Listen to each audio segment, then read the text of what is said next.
Let's check out the melodic steps, a very cool sequencer that also have probability features. So here I have sound from the wavetable, which is kind of a pluck sound. Let's go under packs, creative extensions, and here under MIDI effects, we can find the melodic steps.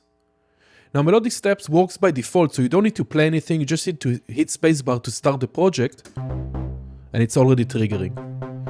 Now right here we have 5 different sequencers for different elements of these melodic steps. So first of all we have octave. Let me reset everything by hitting the X button. And I'm also going to take each sequencer and make it 16 steps. Nice. Here we can select a scale. Let's go with like Dorian. And from here we can select the root note. Let's do like D sharp Dorian. Here we can see what note is currently playing. So right here, first of all, we have the octave, so we can change octaves.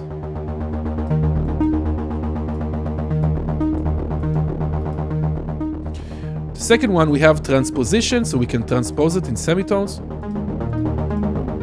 And of course, everything relates to the scale. Here we have the length of each note.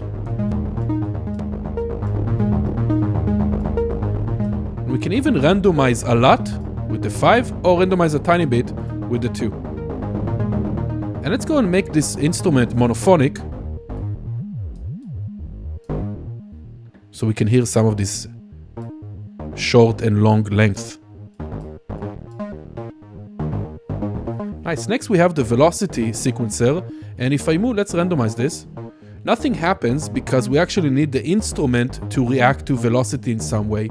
So let's go to wavetable, I'm going to go to MIDI, and let's say filter 1, I'm going to have the velocity affected. So now we can see the velocity tab also affects that. Let's reset it. Nice. And lastly, we have the chance sequencer. So that will decide which step is actually going to be activated or triggered. And let me take down one of them. Let's actually take all of them down. And now no step is active because the chance is all the way down to 0. So if you have it all the way up, it will always be on. And if you have it somewhat halfway, sometimes it will be on and sometimes it won't get triggered. Let's randomize that.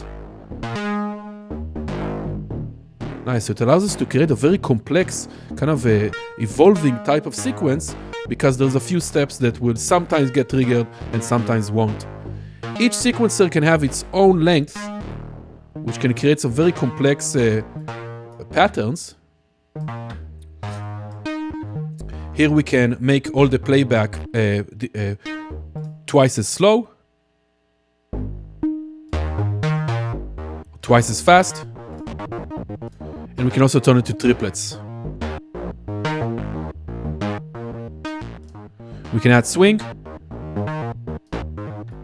And now we can see that also all the playheads of all the different sequencers are not the same because they don't have the same length. So we can always hit resync, which will make sure they all start from the beginning again. And also, we can't play any MIDI right now. Let me stop it. And I'm hitting my MIDI keyboard and I can't play any MIDI because MIDI is off and it won't pass through this MIDI effect. If I turn MIDI on, now I can trigger the melodic steps by holding a note. It will also transpose it accordingly. So we can see this note is being turned off because now we manually trigger it with MIDI. Let's make it twice as fast. So now it can even function as a kind of a cool arpeggiator trigger. So that is the melodic steps. Really awesome stuff to create melodies and bass lines and random riffs and arpeggiators. That is the melodic steps.